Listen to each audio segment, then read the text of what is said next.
2 years slipped by like water through Sarah's fingers. The story of Park Jin-woo faded from headlines, replaced by newer scandals and crises. St. Mary's Hospital continued its relentless rhythm.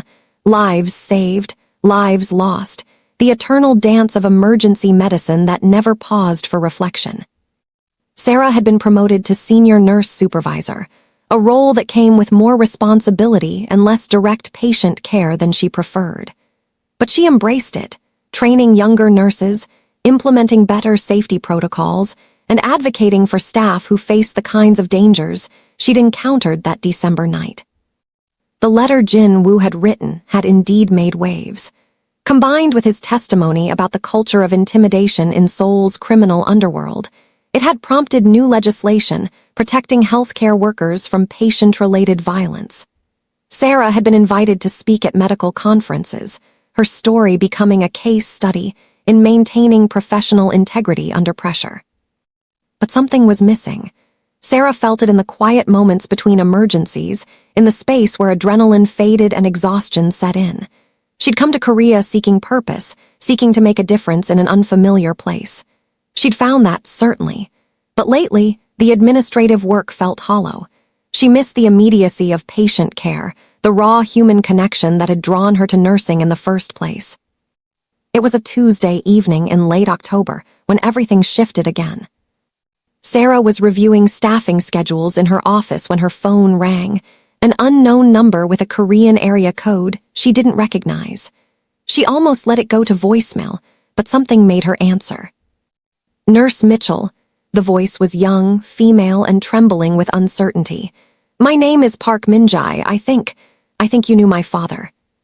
Sarah's breath caught. Minjai. He told me about you, the girl continued, words tumbling out in a rush.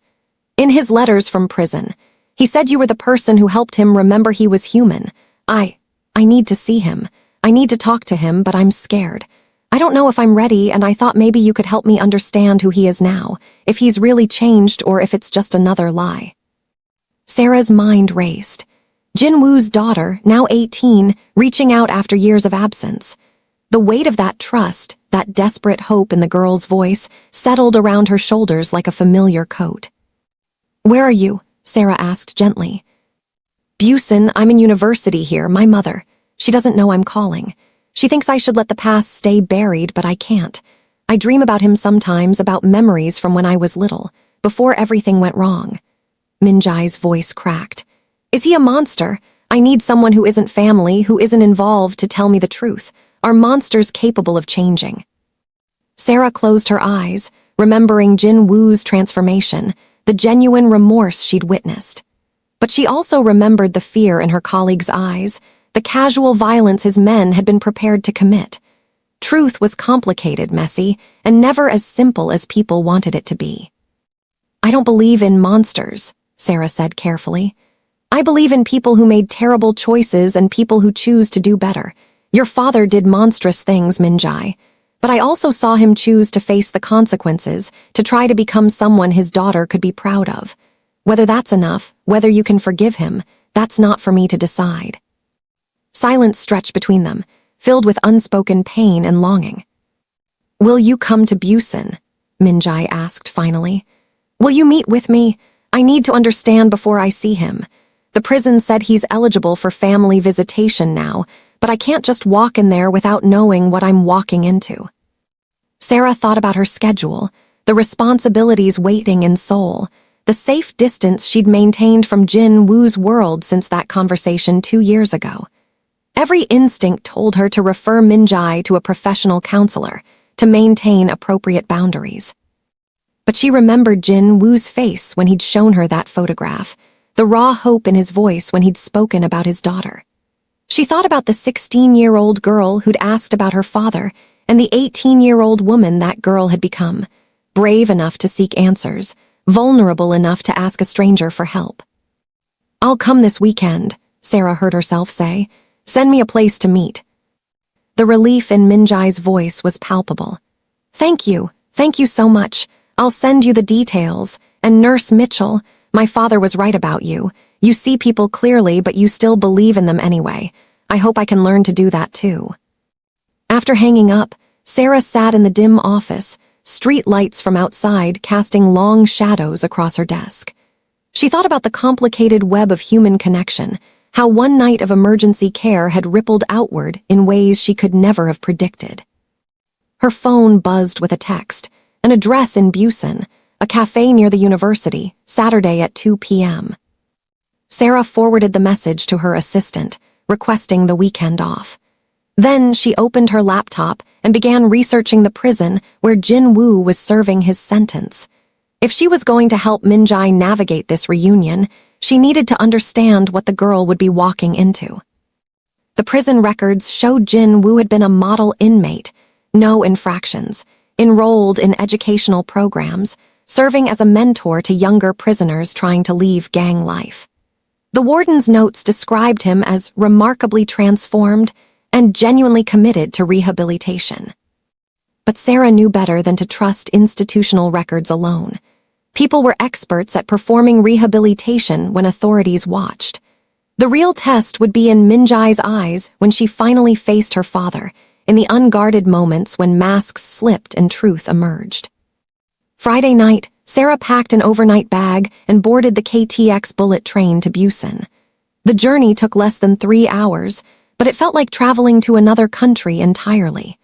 Busan was Seoul's opposite, a port city where ocean breezes carried salt and possibility, where the pace felt slower despite the bustling industry.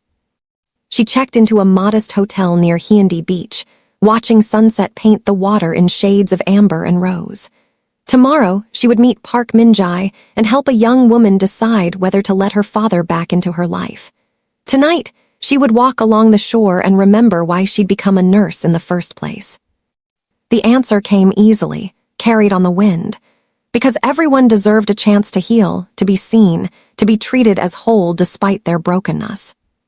Even the daughters of former crime bosses, even the crime bosses themselves. Sarah fell asleep to the sound of waves, dreaming of hospital corridors that transformed into endless coastlines, of patients who became family, of the strange and beautiful ways that saving one life could echo through generations.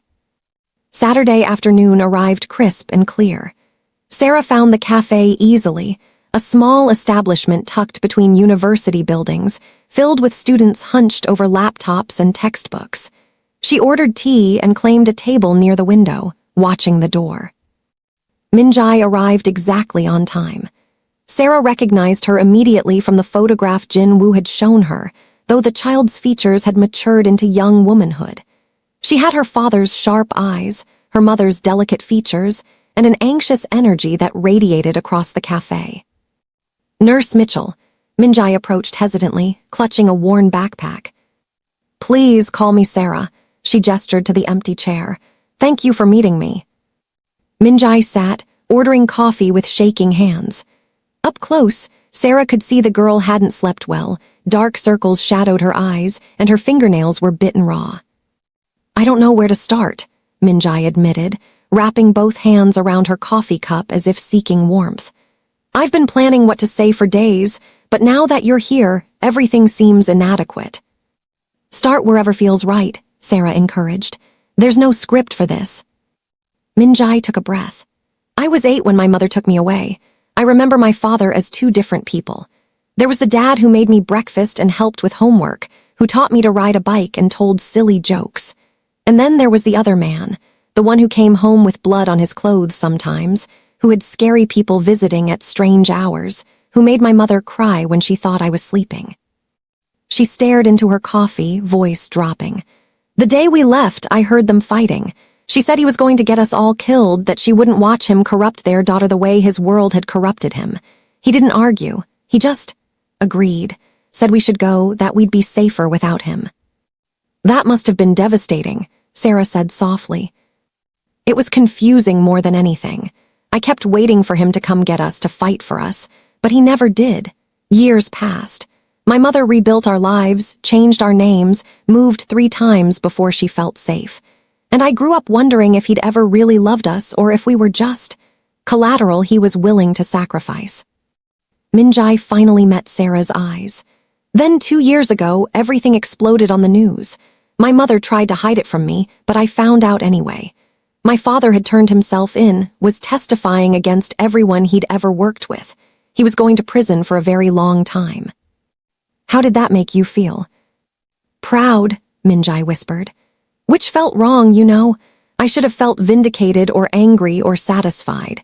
But instead I felt proud that he'd finally chosen something right, even if it came too late to matter for us. She pulled a stack of letters from her backpack, worn envelopes covered in prison postmarks. He started writing to my mother immediately, apologizing, explaining, asking about me. She burned the first ones, but eventually she started keeping them. She never responded, but she kept them. And 6 months ago, she finally let me read them. Minjai spread the letters across the table like tarot cards, revealing an uncertain future. He writes about you in almost everyone. The nurse who treated him like a human being, who helped him see that change was possible. He credits you with saving his life in multiple ways. Sarah felt emotion tighten her throat. Your father did the hard work himself. I just treated his infection. You did more than that, Minjai insisted. You showed him that someone could see all of him, his crimes, his violence, his failures, and still treat him with basic dignity. That's not nothing. That's everything. So why are you here? Sarah asked gently. What do you need from me? Minjai's composure cracked, tears spilling over. I need to know if it's real, if his change is genuine or if he's just playing another role, manipulating everyone like he always did. My mother thinks I'm naive, that monsters don't change their nature, they just change their tactics. But I need to believe people can be more than their worst choices. Otherwise, what hope is there for any of us? Sarah reached across the table, taking the girl's hand. The truth is complicated, Minjai. I can tell you what I observed: genuine remorse, authentic transformation, a man who seemed to finally understand the harm he'd caused and wanted to make different choices. But I can't promise you it's permanent. People are works in progress, always capable of growth but also capable of regression. Will you come with me? Minjai asked suddenly. To the prison? I know it's a huge ask, but I don't think I can do this alone, and I can't ask my mother. She'd never understand why I need this. Sarah hesitated. This was far beyond appropriate professional boundaries, beyond anything she'd ever done for a patient or their family. But looking into Minjai's desperate eyes, she saw the same humanity she'd seen in Jin Woo that December night. Someone in crisis, needing help, deserving care regardless of the complications involved. Yes, Sarah said, I'll come with you. The relief that washed over Minjai's face was worth every boundary Sarah was crossing. They arranged the visit for the following Tuesday. Sarah called her supervisor, explaining she needed personal time for an urgent matter. She didn't elaborate, and thankfully, her years of dedicated service had earned her enough trust that no questions were asked. The prison was a 3-hour drive from Busan, a stark concrete facility surrounded by high walls and guard towers. Minjai gripped the steering wheel of her borrowed car so tightly her knuckles went white, and Sarah maintained a steady stream of calming conversation during the journey. They arrived during visiting hours, joining a line of families waiting to see incarcerated loved ones. The atmosphere was heavy with complicated emotions: love, resentment, hope, despair, all swirling together in the sterile waiting room. When they finally cleared security and were led to the visitation area, Sarah felt Minjai's hand find hers, clutching desperately. I can't breathe, Minjai whispered. Yes, you can, Sarah assured her. Just keep breathing, one breath at a time, that's all any of us can do. The visitation room was divided by thick glass panels, with phones for communication. They were directed to Station 7, and Sarah helped Minjai sit in the hard plastic chair. Then they waited. When Park Jin-woo was brought in on the other side of the glass, Sarah barely recognized him. He'd aged more than 2 years should account for, gray threaded heavily through his hair now, and his face carried lines that spoke of hard-won wisdom rather than criminal cunning. He wore standard prison clothing, moved without any of his former predatory grace, and his eyes. His eyes held hope and terror in equal measure. He sat down slowly, picking up the phone on his side. Minjai stared at him, frozen, unable to reach for her own receiver. Sarah gently lifted the phone and held it between them so they could both hear. "Hello, Jinwoo," she said softly. His face transformed with recognition and gratitude. "Sarah, you came, I never expected," his voice broke. "Thank you." "I didn't come for you," Sarah said honestly. "I came for Minjai. She needed support for this moment." Of course, of course." Jinwoo's eyes shifted to his daughter, drinking in every detail of her face with desperate hunger. "Minjaya, my beautiful daughter, you've grown so much. You look just like your mother." Minjai made a small sound, something between a sob and a laugh.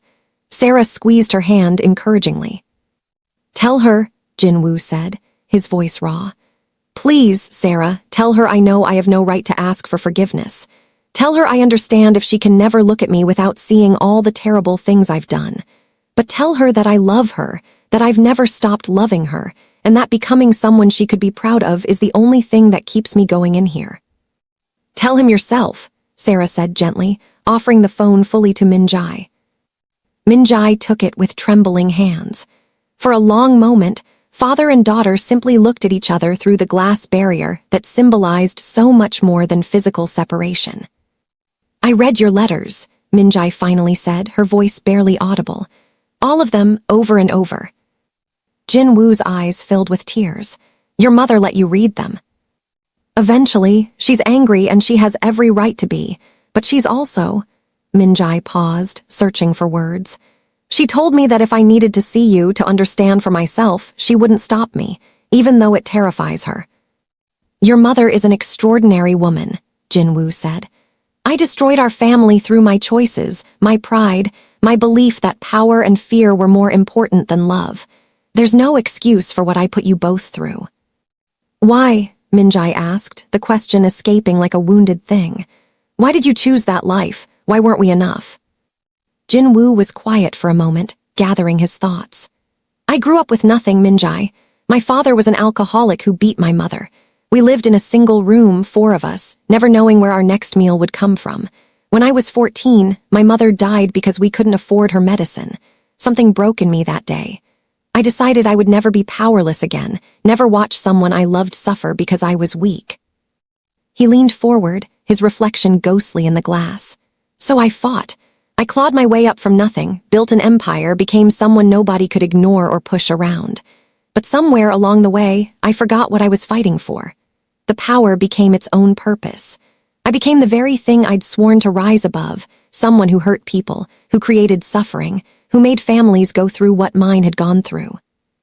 "When did you realize?" Minjai asked. "Not until I nearly died in that hospital," Jinwoo admitted.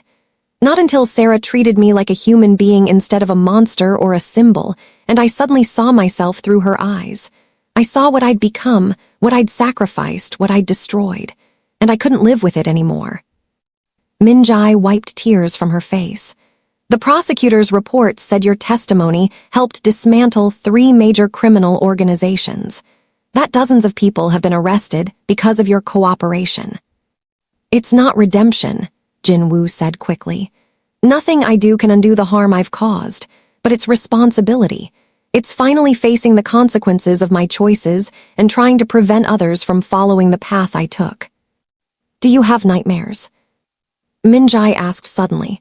"About the things you did?" Jinwoo didn't hesitate. "Every night, and I'm glad for them. They remind me why I can never go back, why I have to keep choosing differently even when it would be easier to fall into old patterns." Sarah watched the exchange quietly, seeing the delicate dance of reconnection happening through the glass. Minjai was testing her father, probing for authenticity, trying to reconcile her memories with the man before her. "I want to believe you've changed," Minjai said finally, "but I'm scared of hopping and being disappointed, scared of letting you back into my life and discovering it was all manipulation. How do I know this is real?" Jinwoo looked at Sarah. "Tell her what you told me, about choices and changing." Sarah met Minjai's eyes. "I told your father that every day is a chance to make different choices than yesterday. Change isn't a single decision.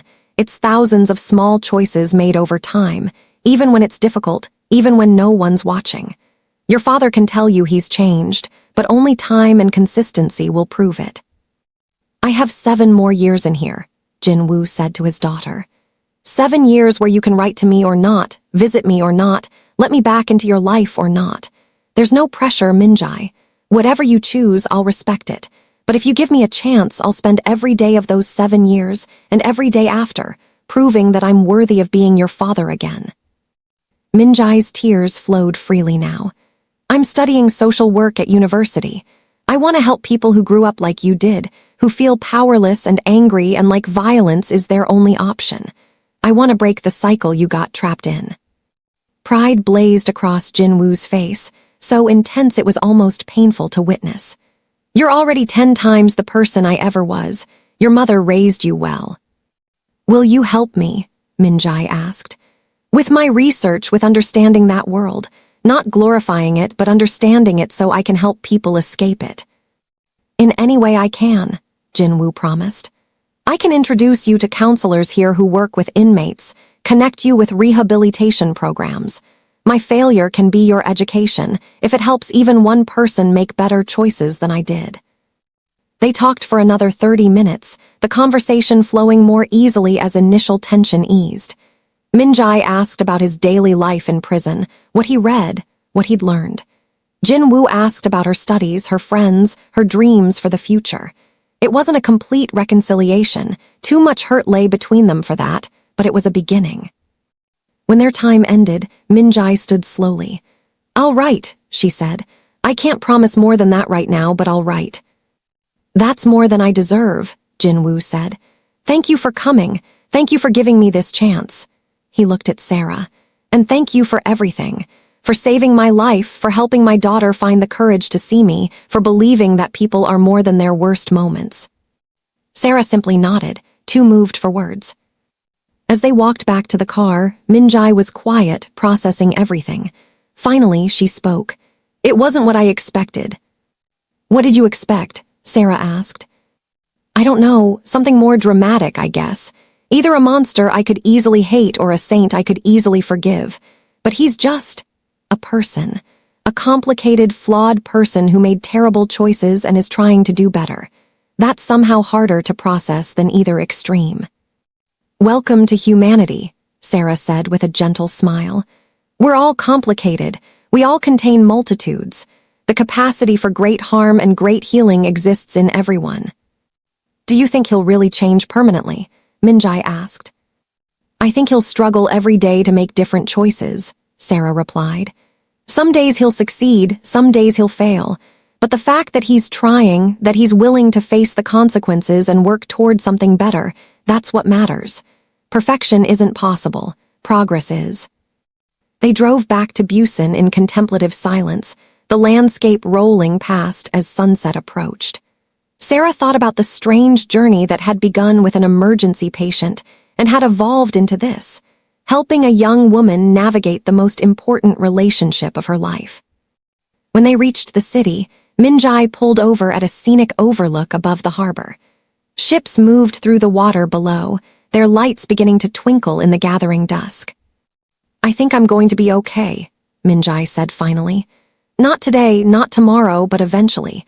I'll write to him, maybe visit again. Slowly build something new that acknowledges the past without being destroyed by it. That sounds very wise, Sarah said. Will you stay in touch? Minjai asked. I know you're not family, not officially involved, but you're part of this story now, part of how all of us found our way forward. Sarah pulled out her phone. Give me your number. I'd like to hear how your studies progress, how this journey unfolds. And if you ever need someone to talk to who understands the complicated pieces of this, I'm here. They exchanged contact information as the sun dipped below the horizon, painting the world in shades of gold and shadow. Before they parted, Minjai hugged Sarah tightly. Thank you for seeing us, for seeing my father as a person, and for seeing me as someone brave enough to face this. I don't think I could have done this without you. You're braver than you know, Sarah assured her. You inherited your father's strength, but you're using it for healing instead of harm. That's extraordinary.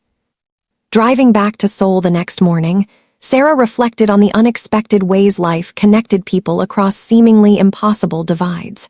She'd come to Korea seeking purpose and had found it in the most unlikely places, in the crisis of a dying crime boss, in the courage of his daughter, in the persistent belief that healing was always possible if people chose it. Her phone buzzed with a message from Minjai. Met with my mother last night, told her everything. She cried, but she said she's proud of me for being brave enough to seek answers. Thank you for making this possible. Sarah smiled, the message warming her more than any professional commendation ever had. Sometimes saving a life meant more than emergency medicine and skilled procedures. Sometimes it meant showing someone, anyone, that they were worthy of dignity, of second chances, of being seen as fully human despite their failures. And sometimes, those moments of simple compassion rippled outward in ways that changed families, broke cycles of violence, and reminded everyone involved that redemption, while never guaranteed, was always worth pursuing. Sarah's journey in Korea had taught her that healing wasn't just about bodies. It was about souls, connections. The brave choice to keep believing in human potential, even when every reason suggested otherwise. And as Seoul's skyline emerged in the distance, Sarah knew her work here wasn't finished. There would be more patience, more crises, more opportunities to treat people as the complicated, worthy humans they were. She was ready,